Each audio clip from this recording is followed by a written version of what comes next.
JFD, just fair and direct.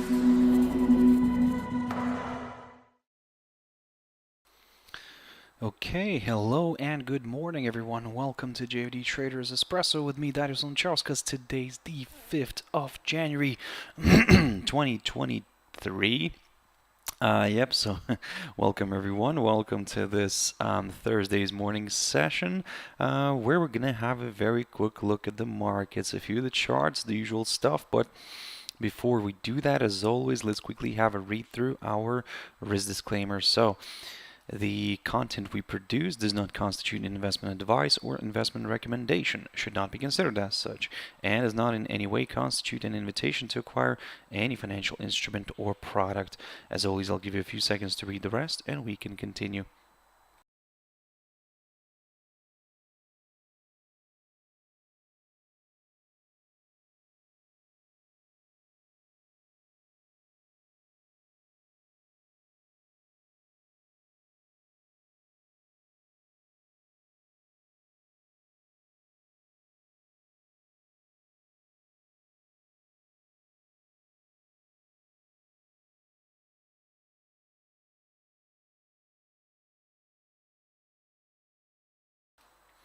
Okay, so now then, also just before we jump into the charts, as always, a quick mentioning of our JFD YouTube channel, to which you can always subscribe to in order not to miss any of our upcoming videos, and of course our jfdbrokers.com website, which you can always check out for more information about us. So now then, guys, let's jump into the charts. The first one I want to pick up here is Nikkei 225, and yes, we had a little hold up here above these two barriers, these two levels that I've mentioned. So before in my yesterday's video, if you remember. And we're having a bit of a rebound. Okay, so that's fine. This is kind of in line with this idea that I talked about yesterday, where I said that, hey, maybe a bit of a retracement here could be possible, maybe back to this upside line or the lower side of the triangle that we broke, and then maybe another decline here, another decline, yeah, could be possible again. So, however, if we do push back above this upside line, back into this triangle pattern, then, well, we could kind of consider maybe a bit of a move here to the upside. But for now, I'm cautiously bearish. Yes, I'm considering maybe a bit of a more retracement here to the upside. But if it holds somewhere below this upside line, another decline here could be possible. Now, jumping into Shanghai Composite, guys, look at this beautiful move here, pushing to the upside, pushed above that 3,145 territory. Look, if it stays above this area, I'm going to continue aiming to the upside. My next target is the 208 EMA and maybe even this 3,226. So these two areas that I'm going to be targeting if we continue to trade above this 3,145 level. If you remember, I talked about this potential idea of a head and shoulders pattern.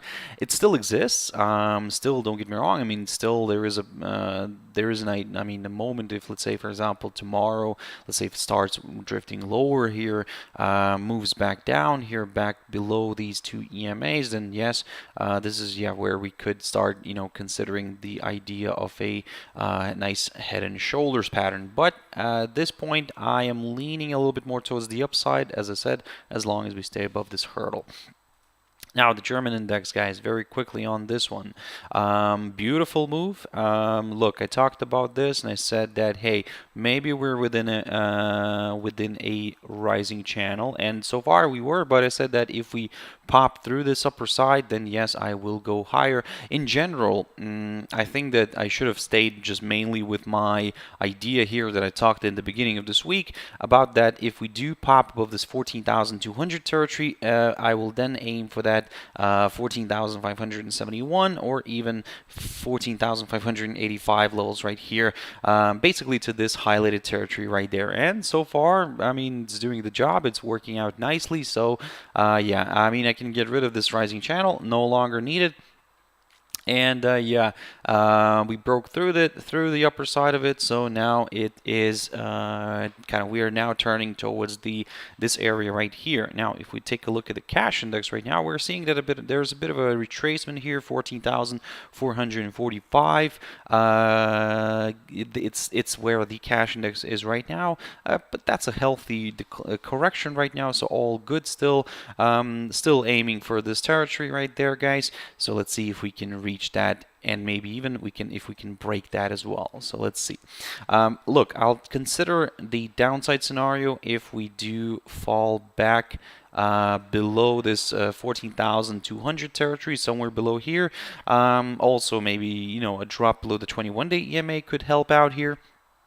So yeah, let's be careful, cautious here, I would say, and let's keep an eye on this territory for the downside. But at the moment, I'm cautiously bullish. Or actually, I'm going to reiterate that I'm still bullish at the moment. I'll take a bullish stance, and yeah, I'm going to continue aiming for this highlighted zone. The S&P 500. So beautiful move, kind of a beautiful small move to the upside. My only problem is that we're still below that 21-day EMA. It seems that we're struggling to overcome it. We're struggling to push through it. I mean, the cash index right now is still oscillating somewhere around here, still below that 21-day EMA. But if you are looking for some higher levels, guys, still I prefer to wait for a push above the 3,912 territory right here in order to go a little bit to the upside. Now, in terms of the downside, guys, well, this is where the interesting bit comes in. I think I will redraw this level and I'll mark the lowest point of December. So if you're looking for some downside, probably the safer option is to wait for a break below the 3,764 zone. A nice good break below it would confirm a forthcoming lower low. And then we could aim for that 3,698, or we can aim in general for that 3,700 zone to see how it's going to behave near that one. Now, Dow Jones Industrial Average, also something that I'm still watching. It's quite interesting. I talked about this previously, and I said that, hey, I'm waiting for this one to make a better move here. So I'm not going to spend too much time on this because I already talked about this whole week. So I'm waiting for this better move here through the 33,419 or through a drop below this 32,500, and well, let's say it's an area roughly between the 32,573 and 13. But I think we could already start looking at the downside if we fall below the all of the EMAs right there. So that's the situation. Let's see if one of these areas will get broken, and if we do see that happening, then of course, yes, we will consider the next short-term directional move. Yesterday, as you know, that there were there was some data that came out and from the US, and we got the minutes. Well, basically nothing new. It's just kind of said that, hey, they will continue to increase the interest rates. So yeah, I mean, kind of the market didn't expect much. I think that they just kind of already knew all that, so they didn't really do those huge swings. Now, I think that the market is kind of waiting for either today or probably most likely tomorrow, because tomorrow we'll get the NFPs from the US, the unemployment rate, of course, from Canada as well. We do get the numbers, so yeah, keep your eyes on those. And of course, today we do have some data. We have the ADPs, the crude oil inventories. So I don't know if those going to drive the market very much, but I can see on the calendar here that the FOMC Bullard is speaking, so maybe that could actually, that's later on in the European session. So after market hours, yeah, So yeah, and during the U.S. hours. So keep that in mind. Maybe we could see a bit of volatility, but yeah, I think that if no, then of course yes, the main attraction, the main event is on Friday, which could kind of possibly move the market a little bit. Now, DXY, the dollar index. Look, beautiful. Oh, let me just get rid of this Fibonacci. I think, yeah, this is what I've drawn yesterday. Look, the positive thing here is that we have broken the upper side of the falling channel, so that's good. We moved higher, so that's good as well for the bulls. However, we found resistance near the 21-day EMA, so that's bad for the bulls. Now, if you're looking for some maybe more reassurance, probably just wait for a push above that 104.55 territory, somewhere above this area. If we do clear it, then yes, I will go for that 200-day EMA or even maybe that 100-day EMA. Now, as I said to you yesterday, of course, the issue here is that, for example, if you look at a bigger picture, you can see that the 21-day EMA has crossed the 100 and the 200 days day EMAs. That has not been the case since what? Since last time here, beginning of July 2021. I mean, this is when the last time we crossed the 21-day EMA crossed the kind of both of these other EMAs, the 100 and the 200-day EMA. So, and then from here you can see that how well we have traveled, to the upside. Now, if to apply the same logic that now we're crossing to the downside, of course. We can assume that, hey, maybe further declines are possible. And look, it could be still the case. I mean, it could be, yeah, further declines could be possible. However, I just don't want a scenario, maybe something similar to here, where, for example, at the end of April, it crossed as well below here, the 21-day EMA. But then you can see that we've reversed, nicely to the upside. However, I mean, in defense to this, I mean, we had previously been below, so yeah, maybe it was time for a shift, to the upside. Now it's maybe time for a shift to the downside. Look, in general, long story short, I'm kind of leaning maybe for a bit of an up move here. I would like to see a bit of an up move here, maybe towards the 200 and the 100-day EMAs, like for kind of a last dance here, like a last test. And if it holds, maybe another, and then from here we could go lower back to the downside. So either way, let's say if it decides to ignore this idea and just starts dropping straight away, I would say I would like to keep an eye on that 103.45 level right here. And if we do clear it, yes, I will. This will confirm a forthcoming lower low, and I will go a little bit to the downside here. I can see there in the chat room. Good morning, Tutu. Hasta la vista, Barbie. Okay, yes. Okay, good. So yeah, good morning to everybody else, of course, who's joining in. So I hope you're all having a wonderful start of Thursday. Oh, and by the way, before I continue, kind of just to let you know that there won't be any Traders Espresso tomorrow, on Monday, Tuesday, and Wednesday. We will resume on Thursday, next Thursday, so in a week's time. Now then, basically, looking at the picture here, I would say gold is, jumping into gold. Gold is doing a fantastic job here. Look, I mean, I talked about this previously, and look at this false breakout. I mean, it could not be more technical. I mean, this is just picture perfect, and it respected the upper side of the rising veg idea. It's not really like a not confirmed yet. It's just an idea for now, but so far it's a nice idea, which so far it's working. It seems like that. Of course, we're kind of respecting the upper side of this this rising veg. So yeah. At the moment, what I'm going to consider here is I'm going to keep an eye on it today. I want to see how this is going to play out. And maybe if it gets another push above the upper side of this rising veg, then yes, of course, the upside scenario is kind of back on the table. But if it's just going to be another false breakout and then it reverses back below this upper side of the rising veg, then of course, yes, I will maybe consider a bit of a decline here, guys. Maybe move back to this 1833 territory. So keep that in mind. If we do push through the upper side of the rising wedge and stay above it, look, ignore the whole kind of idea of the rising wedge here, and we could just start aiming for that 1879, 80 territory, somewhere around here, and then we could take it from there. Mercato, I go long S&P 500. Okay, let me just jump back into the S&P.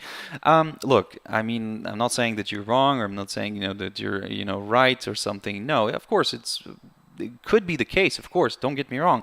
Look, I will start looking at some higher levels if we do push above this 3,911 territory, and then, yeah, I mean, I will go a little bit higher here slowly, but you have to admit that there are some obstacles on the way higher, but if we clear those, great, we can go higher, especially if we clear this 4,100 territory. If we clear it, guys, I mean, yes, this could attract some more buying interest, and yeah, we could go all the way maybe for that towards that 4,325. So let's see how this is going to play out, of course. But at the moment, given that, look, we're below all of the EMAs, we have to accept the fact that there is a good chance for a decline, but probably the easier option is here is to kind of just maybe wait for a drop below this area, below this 3,764-65 zone, because a nice good break below this would confirm a forthcoming lower low. Now, jumping into WTI oil very quickly, look at this beautiful move. Yesterday I talked about it, and I said that, hey, if we stay below the 76.83, and in general, in the beginning of this week, I was talking about this, saying that if we drop below this hurdle, I will aim for the 73.36 first, and then maybe for that 70 territory in general. Well, we're halfway there. We're near this key support zone. Again, I'm not saying that this is exactly what's going to happen, that we're going to go further south. No, but I'm leaning towards that idea. I'm leaning towards that scenario because, again, like I said, we broke below the 21-day EMA. We broke below my hurdle, the 76.83, and yeah, we're now testing my targets, or at least one of my targets. And the question is, can we go and test the other one? That's a good one, of course. That's a good question. Nobody knows. Unfortunately, we don't have the crystal ball, but we only can try to maybe apply some sort of logic. And in general, guys, I would say this way. Look, oil has been drifting lower. I mean, right? I mean, since kind of the beginning, well, actually from the end of February of last year, when it shoot up here, and then from here, it kind of from the beginning of March, it started declining. In general, I would say oil right now could continue to decline if we're looking at from the fundamental side, because again everything is still expensive. Yes, inflation is dropping. However, people's understanding that the inflation is dropping, it's always the laggard. Like with the inflation rise in general, it didn't happen last year. I mean, it has started happening already, a year before that. So inflation was on a rise already before in 2020, 2019, it started already slowly. So there's always a lag, so keep that in mind. So that's why I'm saying at the moment people are starting to kind of feel the pain and trying to kind of use less, and then this is going to have its negative effect on oil, of course. So and that might kind of continue for a while. So look, don't rush into anything here. I would say keep it short and simple. If you're looking to invest into oil, well, be careful. I would say be very careful because it might go still further south. And if we do apply the logic of EMAs, then certainly you can see that no crossings are happening yet. So we've crossed the the 21-day EMA, crossed the 100 and the 200-day EMA back here in July and August. So yeah, so far we are on a drift to the downside. ETC USD, guys, looking at this picture here, I talked about it, and look, I talked about this idea of a falling channel here, and if you remember, I mean, probably by now you know that I keep on talking about these scenarios where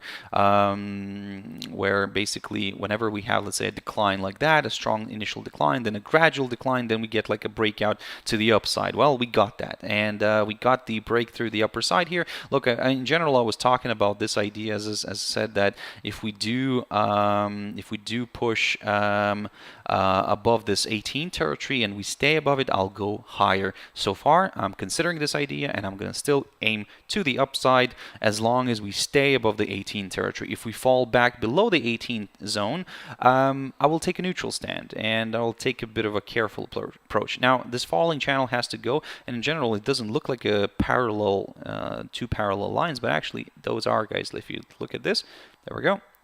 But this is one of those visual, tricks, visual moments where it seems like it's actually broadening here a little bit, but it's more narrow here. But it's not the case. It is a falling channel. Anyway, but it has to go. I think it's time to re-look at this and just kind of keep it short and simple. Look, I think that at this point, again, I might be wrong later on, but at this point, what I'm going to do here is I'm going to stick to this 18 territory. If we stay above it, I'll continue going to the upside. AUDJPY, look at this beautiful move, guys. I mean, first of all, we had a test of this area of my target. My target got reached, so that's wonderful. Look at this yesterday's move to the upside. Boom, guys, there we go. We managed to move all the way here back to this highlighted zone. And at the moment, what I can say here is that it seems like we are forming a range. And until that range is broken, I am just going to observe the price action. And as I said to you yesterday as well, that look, my breakout point for the upside here is somewhere on a break of this downside line, and then maybe it's going to be later on here. It will align itself nicely with these levels, but who knows? Maybe it'll just bounce around here for a while. Look, it could be a range trader's paradise right now. Again, of course, don't take my word for it. Everything can change very quickly.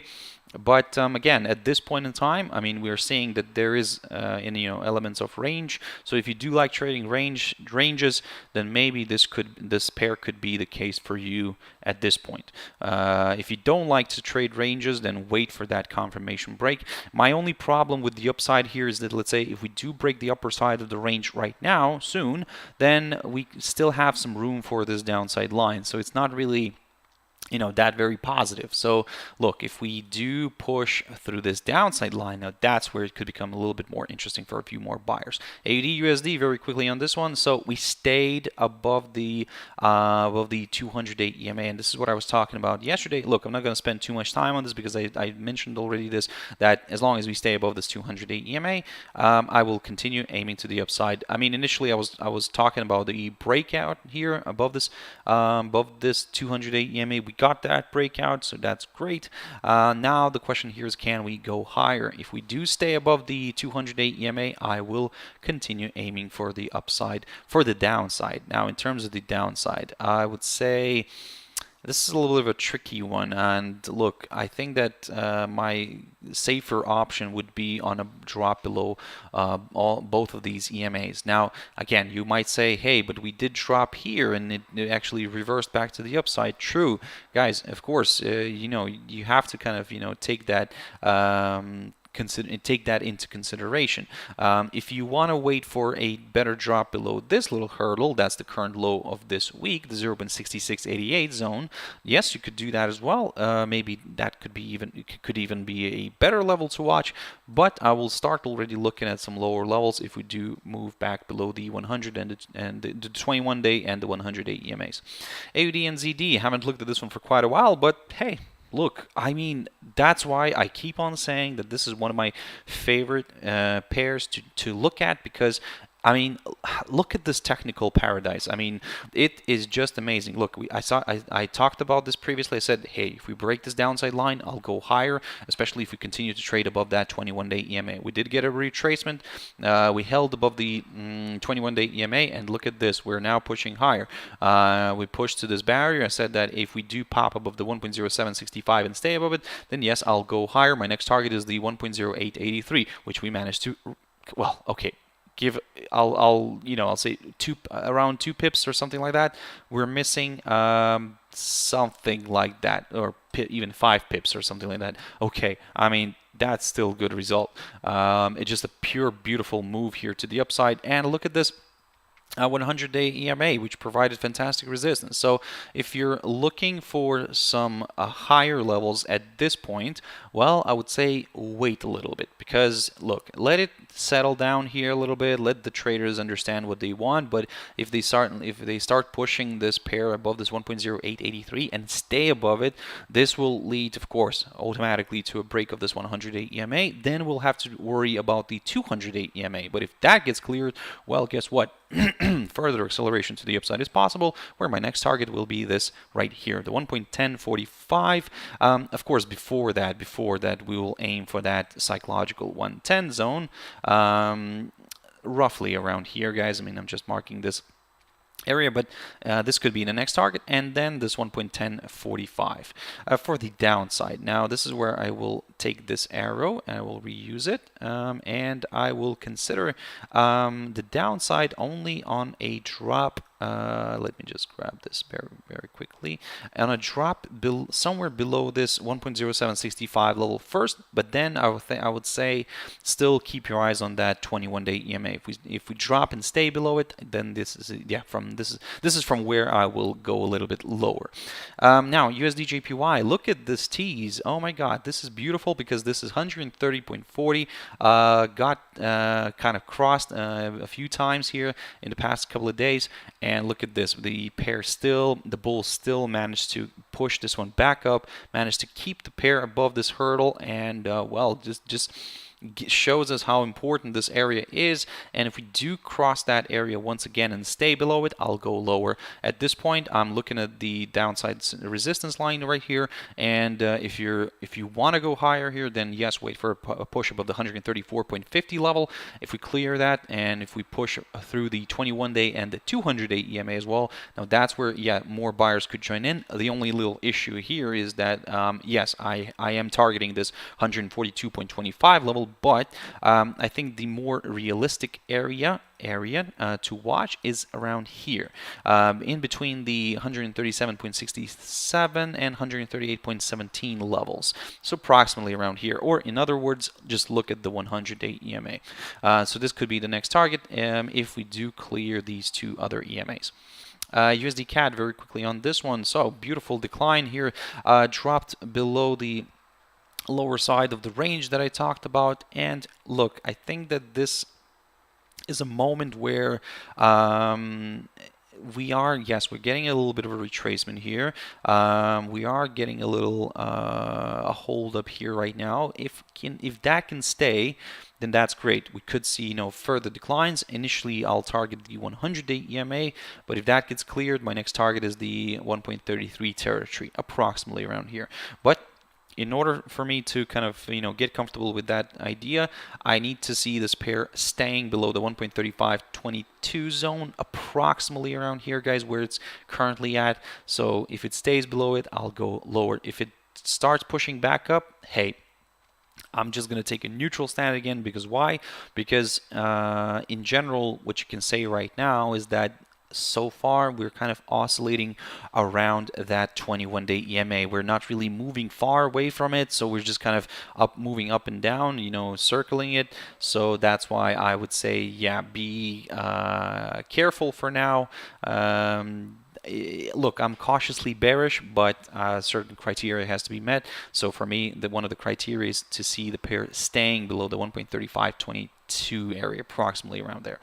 GBP and ZD still within the falling channel, and not much. I'm not going to talk about this much because again, I talked a lot about it already. So I'm just waiting for a clear breakout. So if if we do follow my rule here with the with this type of pattern, then maybe hopefully we can get a breakout here to the upside. But as long as it stays within the falling channel, it could still go lower.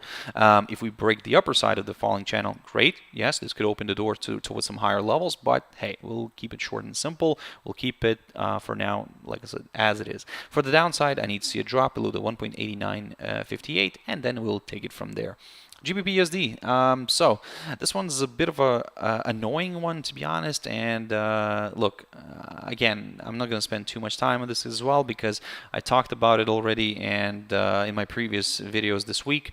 But for the upside, I'm waiting for a push above the 1.2126. For the downside, I'm waiting for a drop below the 1.19 territory. At the moment, we're stuck in between these two levels, so just oscillating around that psychological 120 level. So yeah, at this point, I mean, it's not very attractive. Once it starts breaking one of these levels, that's where it's going to become a little bit more attractive, as well, specifically for me.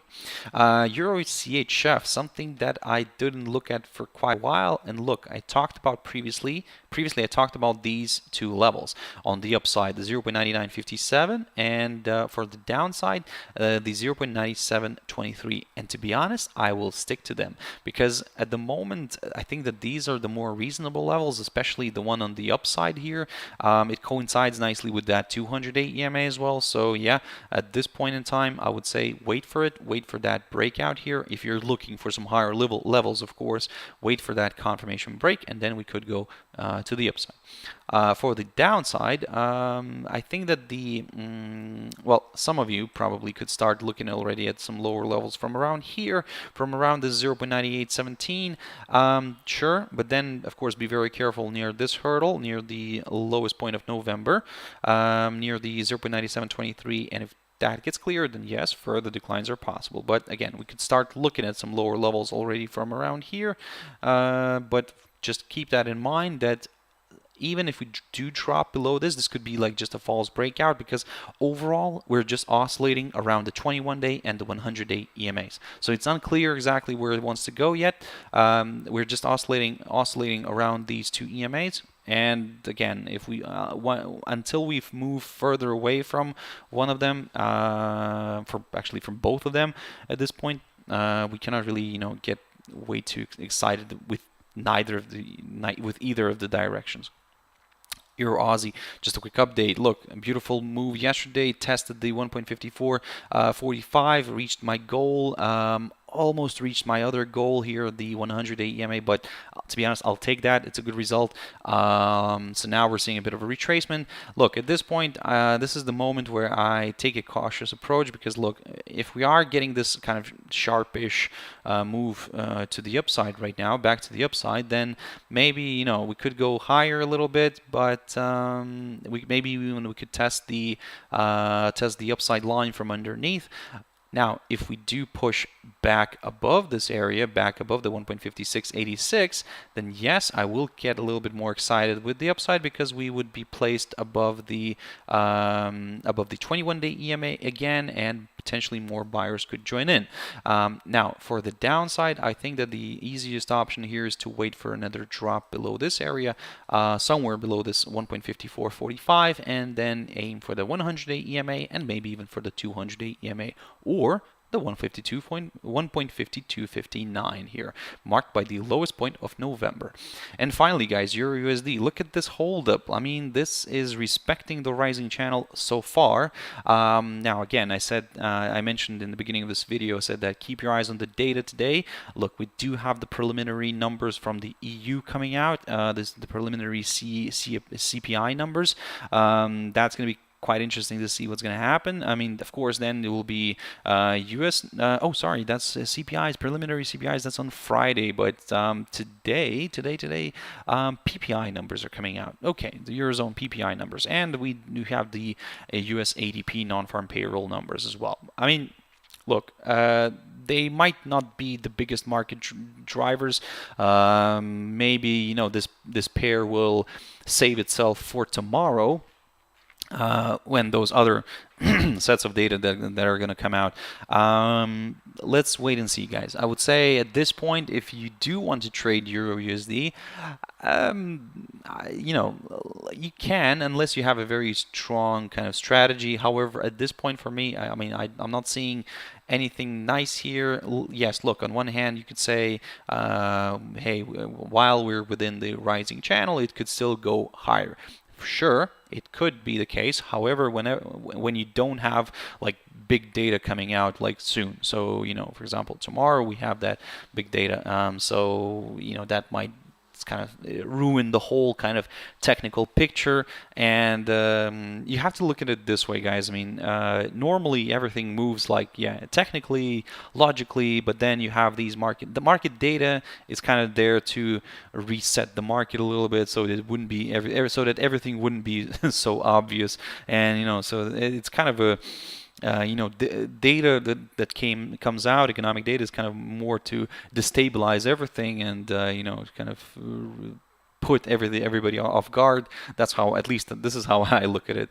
But hey, like, we have to play the game. If we want to be in the game, we have to play by the rules. So look, at this point, I would say with the Euro USD, if I'm looking at some higher levels, a push up of the 1.0734 is required for me specifically. For the downside, a drop below the 1.0520 territory, somewhere around here, would do the trick for a few more sellers, in my opinion. But yeah, for now, that's the game plan, guys. Look, I hope you found this useful, and I really appreciate your time, guys, your views. Oh, sorry, I just noticed Charles, yeah, I don't know how to trade. Well, there are plenty of videos. I mean, I'm assuming you're joking here, but if you don't really know, then of course there are plenty of material out there. Just, you know, Google, YouTube it, and I think that you will find something, you know, quite useful. And look, and in general, you know, try not to chase the money. Try to, you know, fall in love with the game, and then everything will be fine. But anyway, guys, thank you very much for joining in and watching this one till the end. As I said before, tomorrow, Monday, Tuesday, and Wednesday, there won't be any videos, but I'll resume on Thursday. I hope you'll have a fantastic trading day today, tomorrow. Have a beautiful weekend, a good start next week, and I'll see you at the end of next week. And then, yeah, we'll take it from there. So thank you very much, and bye-bye.